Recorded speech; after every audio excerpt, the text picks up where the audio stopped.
Welcome to my channel Knowledge Staircase. মই আজি তোমালোকৰ লগত আলোচনা কৰিম অকাৰান্ত পুলিংগ শব্দৰ।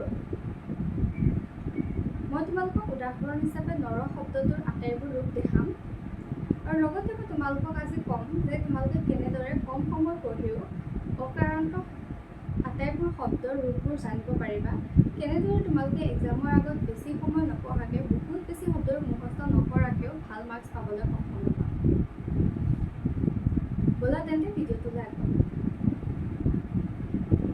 মই প্ৰথমতে তোমালোকক নৰ শব্দটোৰ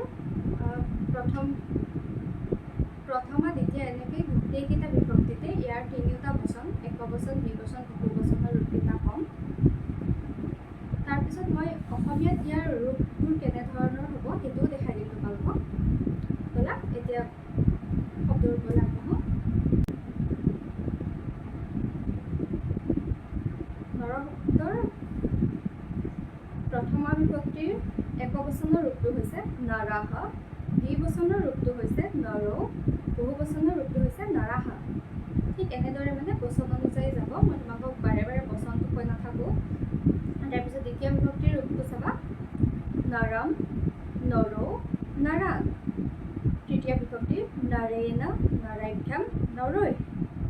চতুৰ্থী বিভক্তি নৰায়, নৰাভ্যাম, নৰেভ্যঃ। পঞ্চমী বিভক্তি নৰাৎ, নৰাভ্যাম, নৰেভ্যঃ। ষষ্ঠী বিভক্তি নৰস্য, নৰয়োঃ, নৰাণাং। সপ্তমী বিভক্তি নৰে, নৰয়োঃ, নৰেষু।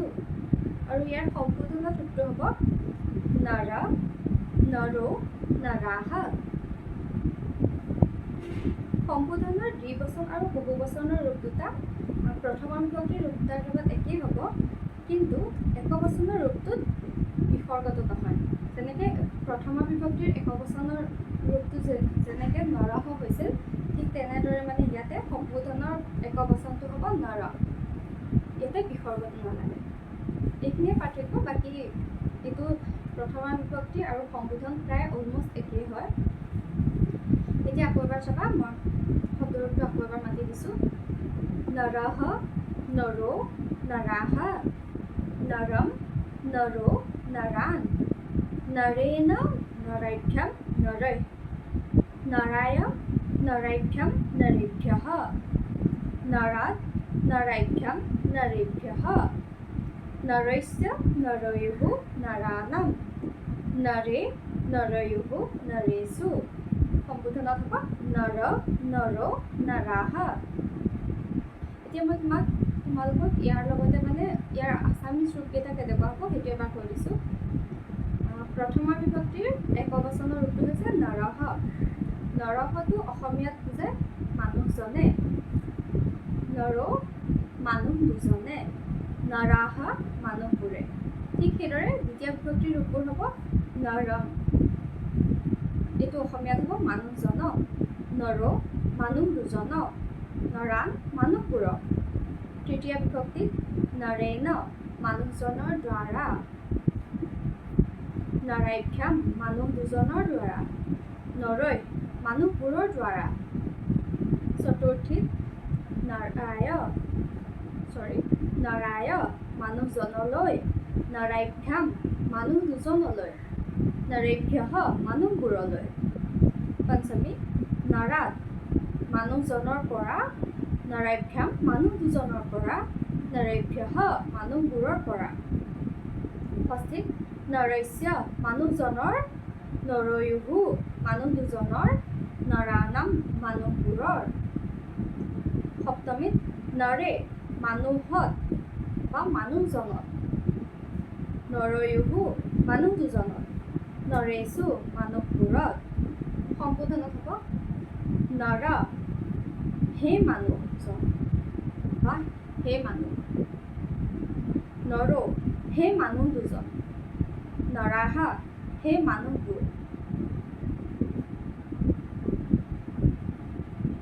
তাৰপিছত আকৌ এবাৰ মই তোমালোকক এবাৰ ক্লিয়াৰিটিৰ কাৰণে আকৌ এবাৰ মই মাতি দিছোঁ। নৰহ, নৰৌ, নৰাহ, নৰম, নৰৌ, নৰাং, নৰেণ, নৰাভ্যাম, নৰৈ, নৰায় নৰাভ্যাম নৰেভ্যঃ নৰাত নৰাভ্যাম নৰেভ্যঃ নৰস্য নৰয়োঃ নৰাণাম নৰে নৰয়োঃ নৰেষু সম্বোধনত নৰ নৰৌ নৰাঃ তোমালোকৰ এক্সামত যেতিয়া শব্দৰূপ লিখিবলৈ আহে তেতিয়া তোমালোকৰ শব্দ সম্বোধনটো নিদিলেও কথা নাই। সম্বোধনটো তোমালোকে দিয়া নিদিয়ে সেইটো তোমালোকৰ সম্পূৰ্ণ নিজা কথা। নিদিলেও মানে তোমালোকৰ মাৰ্কছ নাকাটে, এইটো মানে কম্পালচৰি নহয়। যিহেতু শব্দৰূপ আমাক ইয়াৰ 7টা বিভক্তি আৰু 3টা বচনৰ ৰূপকেইটাহে লাগে। আৰু এতিয়া মই তোমালোকক ক'ম যে নৰ শব্দটো মুখস্থ কৰিলে তোমালোকে আৰু বহুত অকাৰান্ত শব্দৰূপ মানে কেনেদৰে লিখিব পাৰিবা সেইটো বিষয়ে ক'ম। নৰ শব্দৰ ৰূপৰ নিচিনা মানে আৰু কিছুমান অকাৰান্ত পুলিংগ শব্দ আছে, যিবোৰ হৈছে বালক, দেৱ, চাগ, কাক, জন, জীৱ, দেশ, দোষ, মেঘ, লোক, বৰ, ব্যাধ, ব্যাঘ্ৰ, শিষ্য, শৃগাল, সময়, সূৰ্য, চন্দ্ৰ, সমুদ্ৰ, পুত্ৰ, সিংহ, ঘট, কলহ, বাল, বানৰ, মৃগ, মূৰ্খ, মুখ, মৎস্য, পৰ্বত, অনল, অনিল, বিহগ, ভেক, মনুষ্য, মানৱ, ৰাম ইত্যাদি। এই যে শব্দকেইটা মই ক'লোঁ এতিয়া, এই শব্দবোৰৰ ৰূপটো মানে সম্পূৰ্ণ নৰ শব্দৰ নিচিনাই হ'ব। ইয়াতে মানে চেঞ্জ নাথাকে। উদাহৰণ হিচাপে মই কৈ দিছোঁ চোৱা, ধৰি লৈছোঁ বালক। বালক শব্দৰ ৰূপটো কেনেকুৱা হ'ব? নৰ শব্দৰ নিচিনাই হ'ব। ইয়াতে যেনেকৈ নৰ শব্দৰ প্ৰথমা বিভক্তি একবচনত নৰহ হৈছে, ঠিক তেনেদৰে বালক শব্দৰ প্ৰথমা বিভক্তি একবচনত হ'ব বালকঃ, প্ৰথমা বিভক্তি দ্বিবচনত হ'ব বালকৌ, বহুবচনত প্ৰথমা বিভক্তি বহুবচনত হ'ব বালকাঃ। ঠিক তেনেদৰে দ্বিতীয় বিভক্তিত ইয়াত যেনেকৈ নৰম হৈছে, নৰম, নৰৌ, নৰাণ হৈছে, ঠিক তেনেকৈ দ্বিতীয় বিভক্তিত বালক শব্দটো হ'ব, বালক শব্দৰ ৰূপ হ'ব বালকং, বালকৌ, বালকান। তৃতীয় বিভক্তিত যেনেকৈ নৰ শব্দটোৰ ৰূপ হৈছে নৰেণ নৰাভ্যাম নৰেভ্যঃ, নৰেণ নৰাভ্যাম নৰৈ, ঠিক তেনেকৈ বালক শব্দটোৰ তৃতীয় বিভক্তিৰ ৰূপকেইটা হ'ব বালকেন বালকাভ্যাম বালকৈ। চতুৰ্থী বিভক্তিৰ নৰ শব্দৰ ৰূপ হৈছে নৰায় নৰাভ্যাম নৰেভ্যঃ। তেনেদৰে চতুৰ্থী বিভক্তিত বালক শব্দৰ ৰূপ হ'ব বালকায় বালকাভ্যাম বালকেভ্যঃ। পঞ্চমী বিভক্তিত নৰ শব্দৰ ৰূপ হৈছে নৰাত নৰাভ্যাম নৰেভ্যঃ। পঞ্চমী বিভক্তিত বালক শব্দৰ ৰূপ হ'ব বালকাত বালকাভ্যাম বালকেভ্যঃ। তাৰপিছত ষষ্ঠী বিভক্তিৰ নৰ শব্দৰ ৰূপ হৈছে নৰস্য নৰয়োঃ নৰাণাম। ষষ্ঠী বিভক্তিত বালক শব্দৰ ৰূপ হ'ব বালকস্য বালকয়োঃ বালকানাম। সপ্তমী বিভক্তিত নৰ শব্দৰ ৰূপ হৈছে নৰে নৰয়োঃ নৰেষু। ঠিক একেদৰে বালক শব্দৰ সপ্তমী বিভক্তিত ৰূপ হ'ব বালকে বালকয়োঃ বালকেষু।